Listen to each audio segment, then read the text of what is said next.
The Falcons will be fun again, but on a more serious note, what areas do we need to see growth from Desmond Ritter this year? You are Locked On Falcons, your daily Atlanta Falcons podcast. Part of the Locked On Podcast Network, your team every day.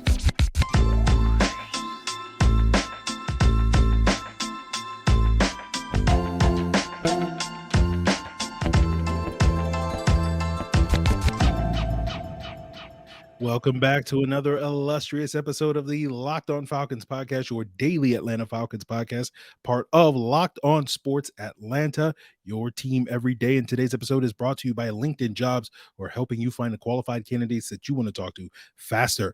Post your job for free at linkedin.com/lockedonnfl. That's linkedin.com/lockedonnfl to post your job for free. Terms and conditions apply. So, guys, you know me. I'm your humble host, Aaron Freeman, aka Mr. Drew, aka Sirius Black. Now, my friends call me Negative Nancy. You can call me Mr. Drew, but you can become one of my friends by becoming an everydayer, which means that you listen to this illustrious podcast each and every day. Shout out to the everydayers. And all you got to do is subscribe or follow for free on YouTube or wherever you listen to podcasts, right? That's all it takes to be my friend. So today's episode is sort of a special extra episode that we're kind of sandwiching in here before we talk with Jarvis Davis of ATL Day Ones to preview the preseason finale against the Pittsburgh Steelers. That's in part due to the fact that I had the chance to talk with Brad Spielberger, the cap guru over at Pro Football Focus, and talk a little bit about some of the PFF grades from the Falcons Bengals game earlier this week. And so, you know, it also gives me another opportunity to kind of revisit that game before we move our attention to the Steelers game. And, you know, I already sort of said my thoughts on it on Saturday's episode, and I've heard from a lot of Falcon fans over the last couple of days that differed from my opinion on the game. I still stand by what I said in that episode, but they've talked about how encouraged they were. I've heard that word encouraged thrown around a bunch by several folks in the last couple of days about what they saw from the Falcons starters. And I wasn't particularly encouraged by Desmond Ritter. We'll explain a little bit later, but to each their own. And, you know, what I was encouraged by was that football is almost back, right?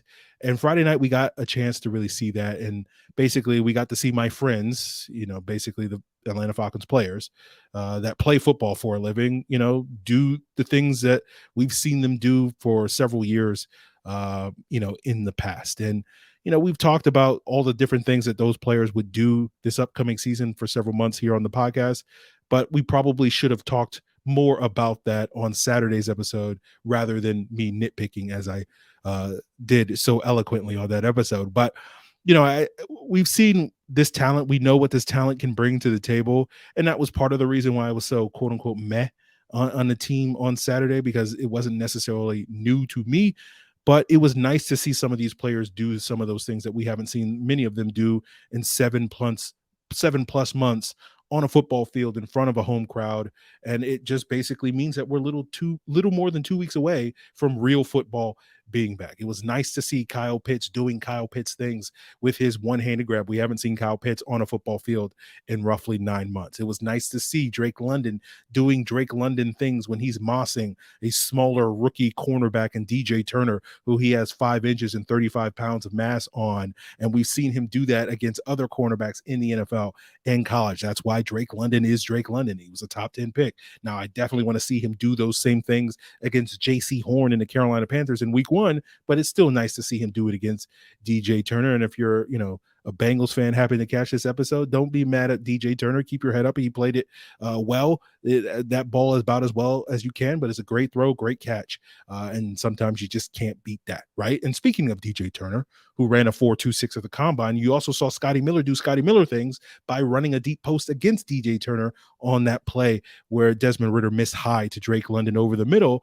And you saw Scotty Miller not only run past DJ Turner, but also gain ground, vertical separation. When I told you guys back in March that Scotty Miller has different speed, and you got to see that on this past Friday. And then speaking of another receiver that we talked about in March a lot was Mack Hollins, and the 5 things that Mack Hollins brings to the table here in Atlanta. He runs 4 routes and he blocks. Those 4 routes are slant, fade, and out, and dig, right? And you saw him run, on his 2 catches on Friday night, that out pattern twice, right? You also got to see him block. So you saw Mack Hollins being Mack Hollins. And of course, you got to finally see Bijan Robinson being Bijan Robinson. The speed, the balance, the burst, the vision, the athleticism. We saw him do all of those same things in burnt orange and white at Texas. Now you get to marvel at him doing those things in black and red here in Atlanta. And I could go on and on talking about Jake Matthews and Matthew Bergeron, but you get the point, right? The Falcons are fun again, going back to a point that Dave Choate of the Falcoholic said earlier this week on the podcast, that this team looks fun because of all this talent that they've assembled. And you should be encouraged. You should be excited to see that assemblage each and every Sunday later this fall. And I'm excited to see them. I just didn't express that on Saturday's episode because I don't necessarily need to see them do it in a preseason to get excited to watch football. But that's because I'm me and I watch film and I do all these other things that make me this illustrious and humble podcast host. And most of the things that we saw on Friday night aren't new to me because it's been talking about on the podcast for several months, all these things that these players will wind up doing. But I forget, guys, that you aren't me. Right. And many of you are seeing these things for the very first time. Right. And even though you've heard me talk about these things, it's a different thing to hear someone talk about them versus see them. For example, right. We've talked about Mack Hollins only running 4 routes. Right. You've never seen Mack Hollins, for many of you, run any of those routes. So when you see Mack Hollins run an 8-yard out route, and then he gets 2 yards after the catch for that, to you, it's incredible. Right. Not because you haven't seen any other receiver in the history of the world do that exact same thing a million times. It's because you've never seen this specific receiver do it on this specific team, especially in this specific venue in Mercedes-Benz Stadium. And it's exciting. It's novel to you, even though it's old hat to me. So that's on me, guys. I got to check myself. I got to be more humble than I already am. And I got to remember that next time. But that sort of brings us to Desmond Ritter and why I wasn't necessarily encouraged from what I saw from Desmond Ritter, because in a similar way, I thought we saw kind of the same things that we've always kind of seen from Desmond Ritter since day one that he arrived in Atlanta. But I'll try to explain what I exactly would find encouraging if we see it from Desmond Ritter, later this season, in the regular season when it all matters. And we'll get into that as we continue today's Locked On Falcons. Bird Dogs are going to help you look good all summer long. They have these stretch khaki shorts that are designed to fit slimmer through the thigh and leg and give you that truly sculpted look.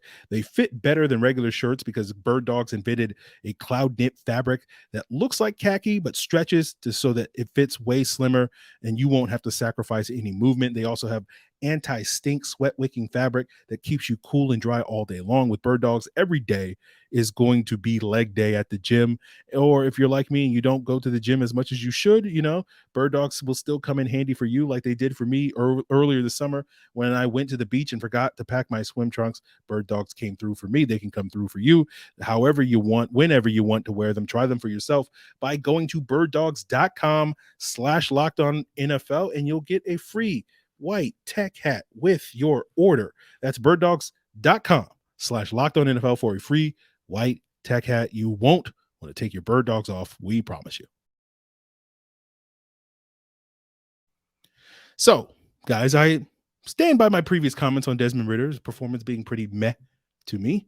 But I want to make it clear, I didn't go into Friday night's game expecting Desmond Ritter to do anything more. It's the preseason, right? And Arthur Smith, and we talked about this earlier or last week before that game on the podcast and talked about how Arthur Smith himself said that they had no intention of quote unquote putting on a show in the preseason, right? That they just wanted to go out there and execute the basics of their offense. And I think Ritter, for the most part, accomplished that task. And if you listen to last week's episode talking about that, it was what I expected to see from him. And that's why I came away meh, because I basically got exactly what I thought I would get. Right. But again, I need to understand that to you guys, your expectations may be different. I think part of that may be due to your expectations for the preseason being different from mine. Right. We always talk about the preseason being vanilla because, defenses aren't necessarily game planning against you and offenses aren't really game planning against defenses. They're basically opening like the first 4 pages of their playbook and that's all they're really running. But, I think calling the preseason vanilla is probably doing a disservice to vanilla, because at least vanilla is a flavor, even if it's sort of the generic term for plain in English vernacular. And especially when it comes to ice cream, it's still ice cream. Like vanilla ice cream is still better than most things on the planet. And so I think the regular season would be better compared to vanilla ice cream, right? And hopefully, because of all the weapons that the Falcons have, we're going to be a little bit more exotic than vanilla ice cream. We'll be Rocky Road, we'll be pistachio, we'll be Chunky Monkey, something like that. But if the regular season's vanilla ice cream, then the preseason's skim milk with ice cubes, right? And training camp and practice, the thing that you guys love to talk about so much. But we talking about practice, man. What are we talking about? Practice? Right? If training camp and practice is skim milk that's been left out on the counter at room temperature for 12 hours, right? If preseason skim milk with ice cubes. So I want to make it clear that I didn't go into Friday night expecting anything other than some cold skim milk from Desmond Ritter and the rest of the Falcons. And the reason why I'm not necessarily encouraged by Desmond Ritter's play, and to be clear, I wasn't down on Desmond Ritter either, right? I knew I was going to get handed a glass of cold skim milk, so I expected it, right?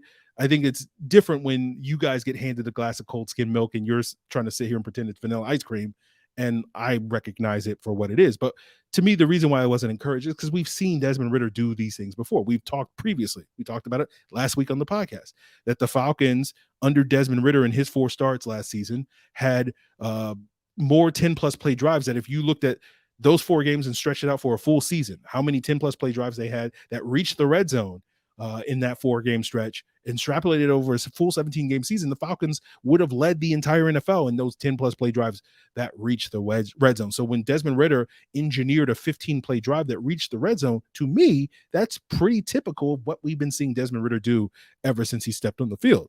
Unfortunately for the Falcons, what is also typical is the Falcons coming away with no points on those drives, right? Because when you look at the Falcons' red zone efficiency during Ritter's 4-game starting streak, the Falcons ranked 27th in terms of turning those red zone trips into touchdowns.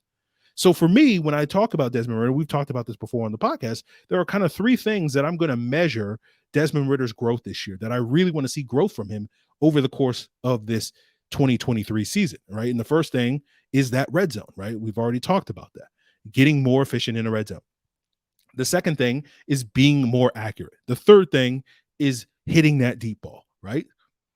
And that's why, talking about the accuracy, it was concerning, let's say, to me, that roughly on half of Desmond Ritter's 9 pass attempts, his passes were a bit off target, including that interception to Scotty Miller in the red zone.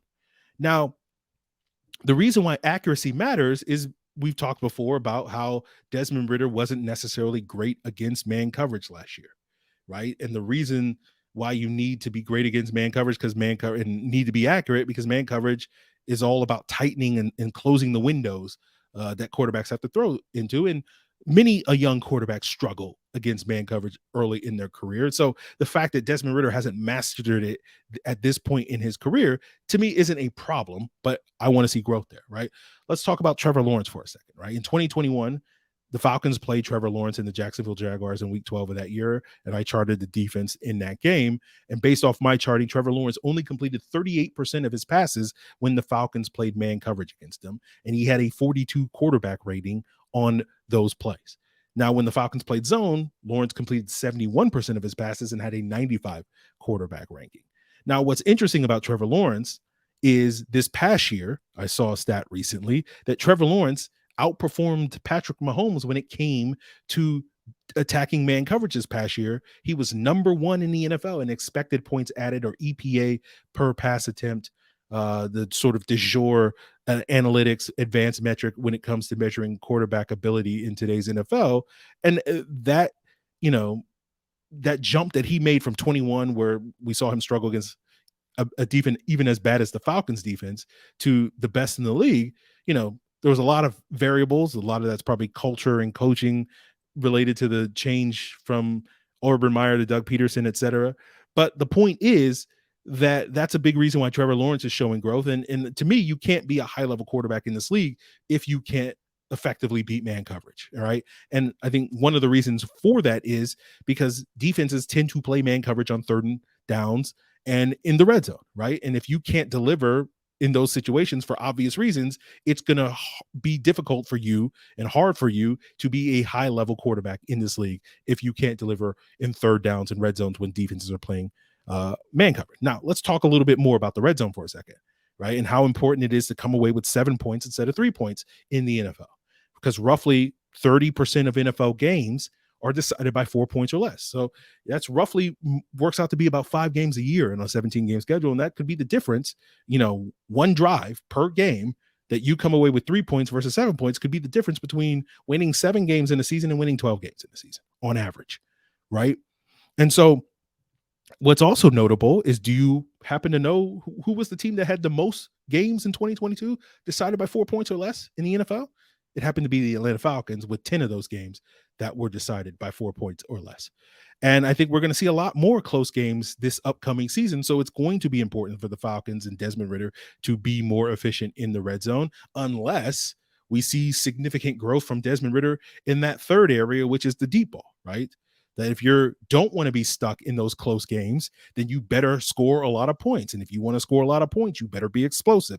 And if you want to be explosive, not only do you need to distribute the ball to all your playmakers, you got to hit some of those deep balls. So again, I will be encouraged if I see growth from Desmond Ritter over the course of this season in 3 areas: improved accuracy, improved red zone efficiency, improved deep ball passing.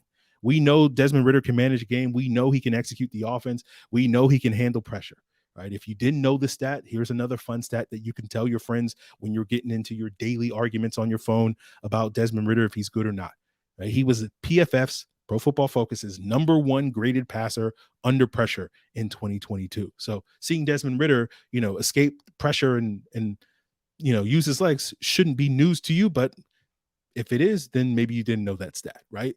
We also know that he's effective moving the chains on third downs. We saw him do that twice on that 15-play drive to start the game before things ultimately stalled in the red zone. Right? Because you wouldn't be able to lead the team on all these 10+ play drives that the team were led on under Ritter if you weren't moving the chains on third downs. Not to mention, if you look at EPA on third and fourth downs, Desmond Ritter was top 10 in the NFL during his 4 starts last season. So hopefully we can see someone like Scotty Miller help unlock that deep ball with his speed. Hopefully we'll see Kyle Pitts help improve Desmond Ritter in the red zone, and hopefully we'll kill 2 birds with 1 stone, and no longer will people be complaining about Kyle Pitts and his lack of touchdowns, in addition to Desmond Ritter being able to put the ball in the end zone.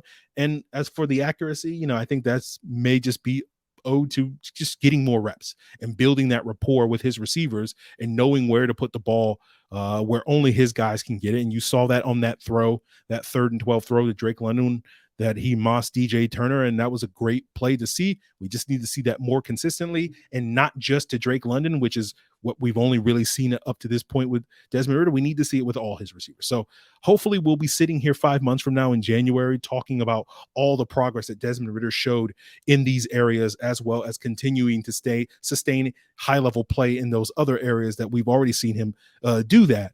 And then, guys, I too will also be encouraged, and hopefully you will be too. But we'll get more insight into Desmond Ritter's play, as well as Bijan Robinson, from Brad Spielberger of PFF to wrap up today's episode. And, I've also asked Brad about 2 Washington Commanders edge rushers, because I know a lot of Falcon fans are wondering, at least have asked me about, like, what do you think is going to happen with Chase Young and Montez Sweat in the future? And given that I have the opportunity to talk to PFF's cap guru, he might have a take on that. So we'll get into all of that to wrap up today's Locked On Falcons. Now, we know the Falcons' success is about putting the right team around their young quarterback, and you probably know that success for your small business is also the same, right?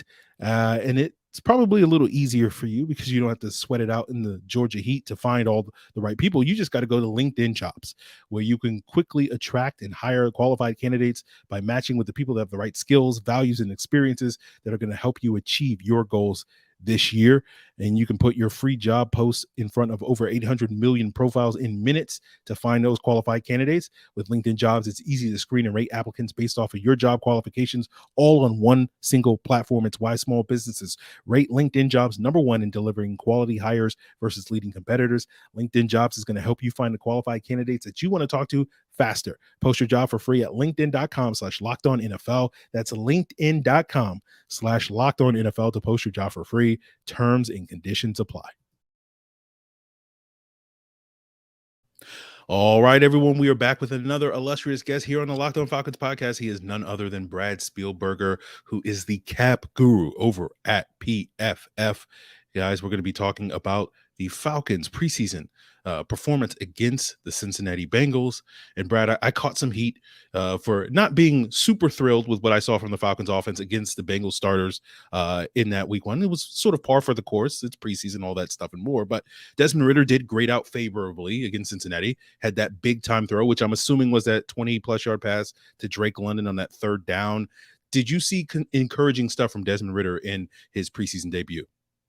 I think you also on the interception, I would imagine we grade that as a 0, meaning, he was not at fault for that because it looked like a tip and went right to the defender and was kind of a very unfortunate, unlucky play for Ritter. I'd be surprised if he got a negative grade for that throw. And then I think he also was charged, or, his receiver was charged with a drop down in the red zone, maybe in the end zone. I'm now forgetting exactly what the play was, but yeah, so his 2 incompletions, we don't think either one was his fault. Yeah, I do think it was encouraging, especially because the offensive line did not look particularly pretty.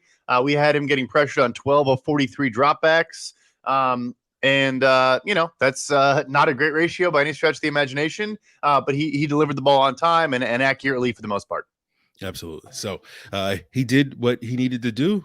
Wish the Falcons had come away with points, but it's preseason, doesn't matter. No one's going to remember this in several months when actual football is being played. But one player that I think most people would agree, myself included, performed well was Bijan Robinson in his NFL debut.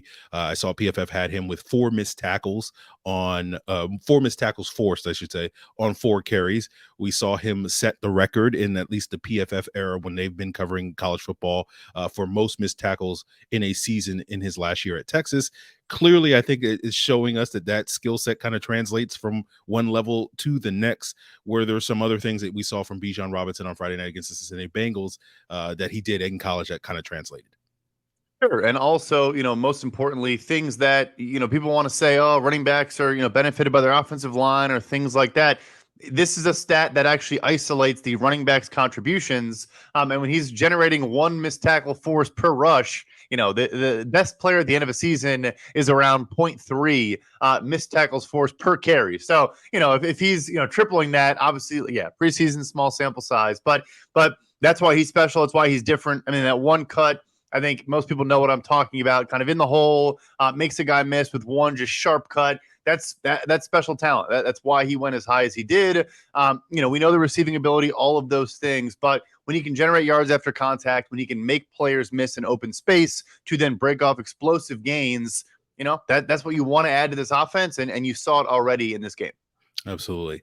Now, I want to talk a little bit more about a Falcons other rookie and making his debut. That was second-round guard Matthew Bergeron.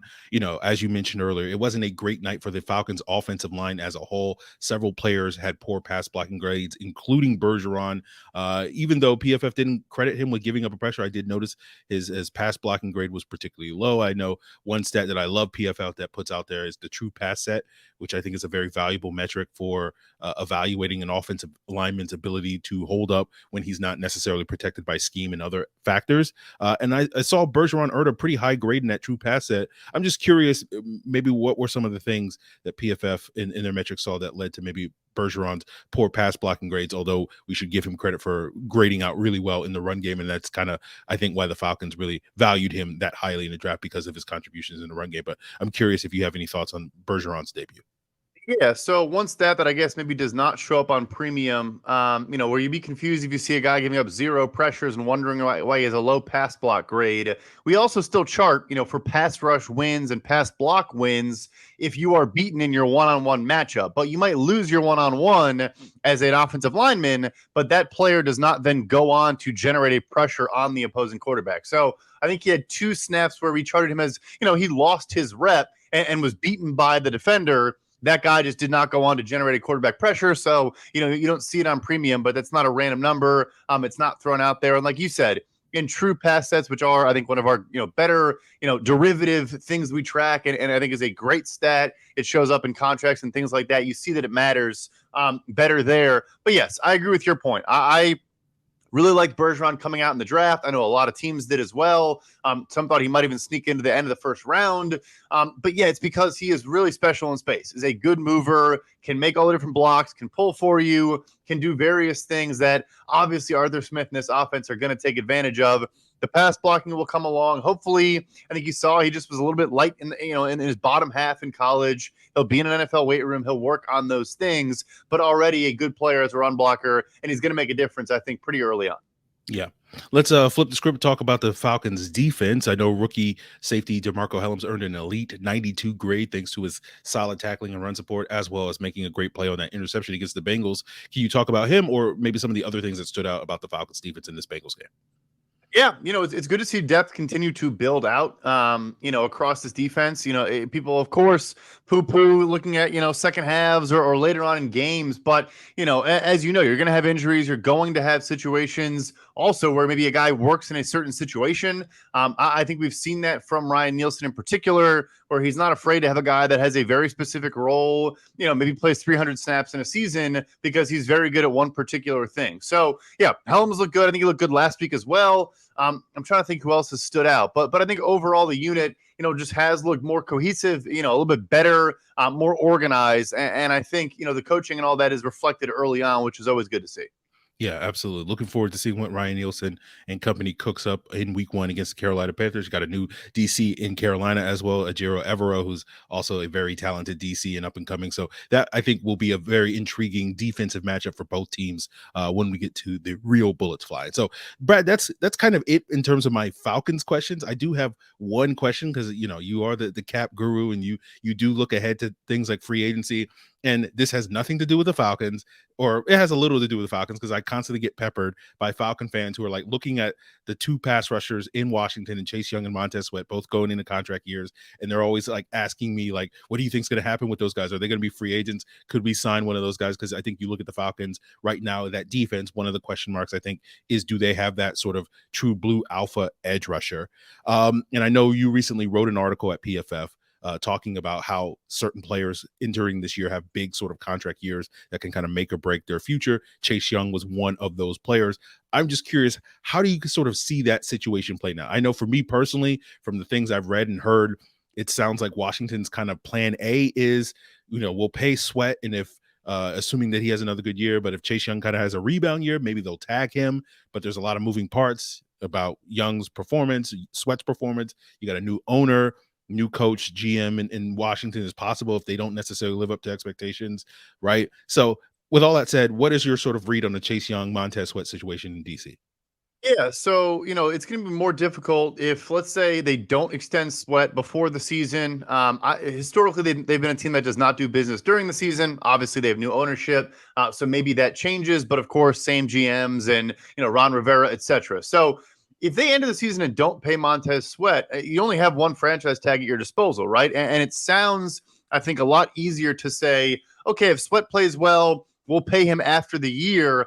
Getting that done before the franchise tag deadline is not very likely because he knows, like, unless you give me an extremely team-friendly or player-friendly deal, why would I not just go test the open market? There are never edge rushers of Montez Sweat's caliber that reach unrestricted free agency. I'm not saying he's a top 10 guy in the league, but he's top 25 edge rusher fairly comfortably. Young guy, first-round pick, has been healthy, plays like 850, 900 snaps a season, had his most pressures last year. I think he had 68 pressures. The sack numbers haven't totally been there, but I do think they will come. So, Yeah, like if they're both entering the season, I think one of those guys, more likely Chase Young, will hit free agency. And I think even with the injuries he's had in his career, the talent still jumps out. I mean, when he does play both in run defense and as a pass rusher, earns very good grades, good win rates, all those things. You see him make a difference, make an impact just with his physicality. I mean, yeah, if he reaches the open market, I'm sure, Atlanta will be in the mix, Chicago, etc. There's going to be a lot of suitors there for his services. Absolutely. Well, Brad, I really appreciate you joining me talking Falcons as well as a little Commanders on today's episode. I look forward to any future conversations we have. Football is real football, let's say, is right around the corner. Let the people know where they can find your stuff and what you're working on. Absolutely. Yeah, you can follow me on Twitter at PFF_Brad, and any content, things of that nature coming out on PFF.com. And for contract salary cap questions, you can always go to overthecap.com. So, guys, that will do it for us here. We will have one more episode later today, depending on when you're listening to this episode. But we will be joined by Jarvis Davis. We're double dipping to preview this final preseason game, get his thoughts on the current state of the team, who he'll be watching on Thursday night for this preseason finale. And then I'll come back with my reaction the day after that. But if you want to get my immediate reaction post game, then please check out the Locked On Falcons postcast with myself and Jarvis Davis on the Locked On Sports Atlanta YouTube channel. You can also check us out on your Locked On Falcons audio feeds on your preferred podcast platform as well immediately after the game. So yeah, definitely check us out, guys, on Thursday night. So really appreciate it that you make us your first listen. Continue to do so, become an everydayer, all that and more. And for your second listen, why not check out the Locked On NFL podcast to get the lowdown on all the other 31 teams that will be playing their preseason finales.